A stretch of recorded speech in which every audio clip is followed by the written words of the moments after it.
In today's video, I'm going to be showing you how to guarantee yourself rare schematics and acquisitions in Modern Warfare 3 Zombies.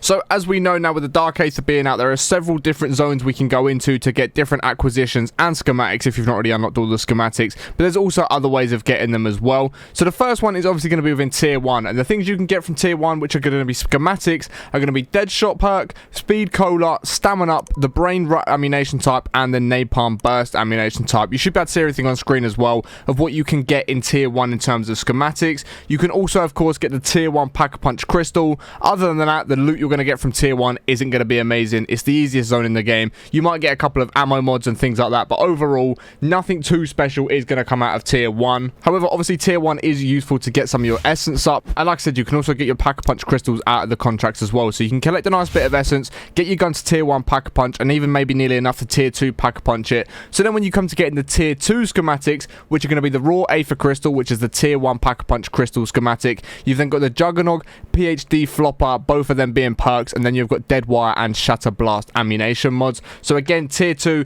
pretty simple to get through. You can do most guns, especially if you're using a gun that you're very confident with. Again, if you want to check out my video that I uploaded, which was pretty recent, it was the 6 best guns to use in Modern Warfare 3 Zombies, you can go ahead and try those out because they're very strong. You should be able to get around with maybe Tier 1 Pack-a-Punch and maybe a rare Aether tool or an epic Aether tool in the Tier 2 zone without too many problems whatsoever. As you can see, I've got my gun in the Tier 2 zone at Tier 2 Pack-a-Punch with legendary Aether tool, and it fries for everything. So if you've got some loot, go ahead and use it. If not, don't worry. Use some of those Pack-a-Punch crystals you may have got from Tier 1, or also just use the essence that you got for completing the contracts in Tier 1 to slowly move into the Tier 2 zone. And like I said, once you complete some Tier 2 contracts, you are going to be able to get those schematics that you did just see on screen just a moment ago there. So they're pretty simple to get. And then of course, once you've grinded a bit of Tier 2 and you've got all of those schematics, you are going to finally have to move on to the Tier 3 zone. I say finally, it's not actually the final zone, but we are going to move on to the Tier 3 zone. And the schematics you're going to get from here are going to be the epic Aether tool, which is obviously going to give us the purple Aether tool if you didn't know what that one was. The refined Aether crystal, which is the Tier 2 Pack-a-Punch crystal schematic. You can then get the ray gun weapon case schematic, as well as elemental pop and tombstone perk schematics in there. So a nice bit of loot you can get from Tier 3. But the other great thing about Tier 3 is for completing contracts, you can come across some really nice loot. You could get a Tier 3 Pack-a-Punch crystal out of the reward rift. You could get a legendary Aether tool out of the reward rift. You can get some really nice rewards just for completing contracts in Tier 3. So whilst you're grinding for these schematics, you can actually build out a really nice loot case that you've got. So every time you're in and out of games, you can actually have some decent loot like legendary Aether tools, as well as Tier 3 or Tier 2 Pack-a-Punch crystals, which is again a really nice thing to have, because of course you want to be going into the games with as much loot as you possibly can, especially as you're getting through those easier schematics. Like I said, if you've got the Tier 1 ones and you need to grind out all of those, they shouldn't take you too long. They're pretty easy to do. You're not fighting anything that's too difficult. You can use a Tier 1 gun if you want to use that. You can probably even a standard gun and get through those nice and easily. Then like I said, we're going to move into Tier 2. You can use some of that essence and maybe the Pack-a-Punch crystals you got from Tier 1 in Tier 2. Try and take out the zombies, and every time you get a bit more cash, try and upgrade your gun as and where you can, whether that's Aether tools or by simply Pack-a-Punching it, because obviously the higher rarity it is, the more damage it's going to do, therefore making the contracts easier to complete, whether you're doing bounties, where it doesn't really matter what contract you're doing. You want to be taking down bosses and zombies just as fast as you possibly can within these zones, which is nice and easy to do realistically once you start upgrading it. Then like I said, getting into Tier 3, you do really want a Tier 3 Pack-a-Punch gun, and if you have got it, a legendary Aether tool is going to be super useful. If not, the highest rarity Aether tool that you can put on, I would highly recommend it, because these Aether tools actually do make a big difference to the damage you're going to do. So not just having a gun at Tier 3 Pack-a-Punch, if you can increase the rarity, it is going to make a nice damage increase on the gun as well. So definitely make sure you've got that. And again, all of those schematics are simply by completing contracts. So if you are concerned on where you need to get some of the schematics from, you just need to go through and complete contracts within the zones that I've just showed you. And you might be thinking, Harry, I want a schematic, but you've not shown me how to get it yet. What you're going to be looking at is your act missions. These are going to be certain things that you can unlock through your acts.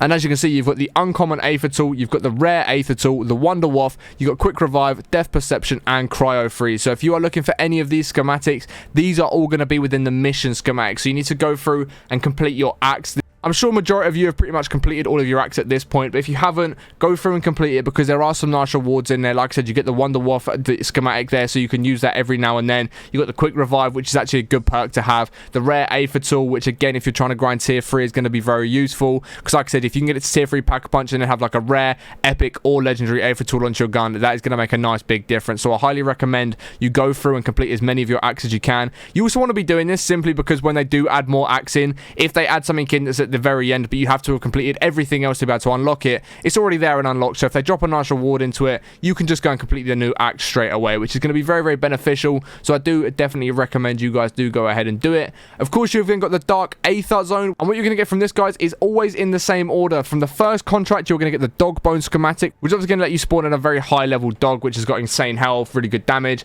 For the second contract, you are going to get the golden armor plates, which is again a great schematic to have, especially if you're trying to go into the Dark Ather zones later on to do some more contracts or things like that. Highly recommend you do get this one done, because it's going to give you armor that's going to replenish itself. So if you run out of armor, you run around whilst you're doing a bit of damage, or even just while you're running around, the armor is actually going to regenerate itself. And then for the third contract, you are going to be getting the Ather blade case. Again, another massive one I definitely recommend you have. As you can see from the gameplay that I'm doing, I'm using the Ather blade. It is just super useful. It's going to take out 3 zombies every time you do throw it. It regenerates every like 3 seconds because it comes straight back to you. Cannot recommend you guys go and do this if you haven't already, but those are going to be the ones from the Dark Ather. And then finally, guys, for destroying the red worm, these are where you're going to get some different schematics. You are going to be getting a legendary Ather tool schematic, so that's where you're finally going to get that legendary Ather tool schematic. You're going to get the flawless Ather crystal, which again is the tier 3 pack-a-punch crystal, and then you are going to get the Scorcher weapon case as well, allowing you to use the Scorcher anytime that you do want.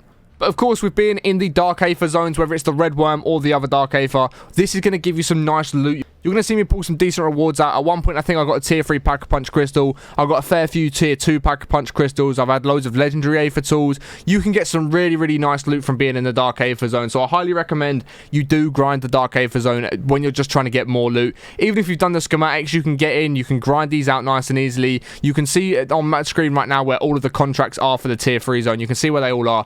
Start all of those up, go and complete them. You're going to get some decent rewards, and realistically nowadays it's not too difficult. If you want a full in-depth breakdown on the best way to grind the Dark Ather zone, I do have a video up on it where it shows you the exact strategy that I use to actually do the Dark Ather contracts. I do it slightly differently for each contract because of course they're all going to be slightly different contracts and play slightly differently, but for the ones that a lot of people struggle with, it is more the escort one, which is you just want to sort of have a decent team that's going to stick around. If you've got a sentry gun, put it on top of the turret that you're trying to move around. Definitely recommend that because it can do some extra damage.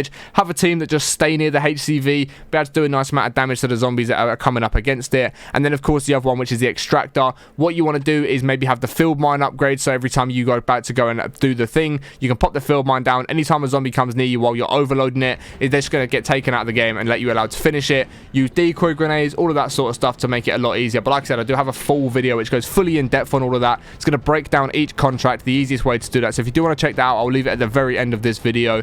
But that, guys, is the easiest way and the best way to grind through your schematics, but also get yourself a bunch of acquisitions as well, so that you can get a nice amount of loot. You can load into the next game with tier 3 or tier 2 pack-a-punch crystals, legendary Ather tools, the Ather blade case, all of that sort of stuff, and just make the zombies experience a lot easier to grind through. So hopefully the video has helped some of you guys out. If it has, please be sure to smash a thumbs up on the video, as it helps me out way more than you can imagine. Let me know your thoughts on this in the comments below. Is there anything you're missing? Is there anything you're still not sure of? If there is, let me know in the comments, because I will do my very best to help you guys out where I can, if I can give you any more information. And if you have enjoyed today's video, you might want to check out the rest of the channel where there's a whole bunch of zombies content that I think you guys are really going to enjoy. And if you do go on to enjoy some more, be sure to subscribe to the channel with notifications turned on so you miss any more times that I do upload on the channel, because I'm trying to upload every day, if not every other day, on the channel. So yeah, hopefully you guys have enjoyed it. But yeah, that's going to be the end of today's video. I appreciate watching all the way to the end. Have a great rest of your day, and I will catch you on the next one in a bit. Peace.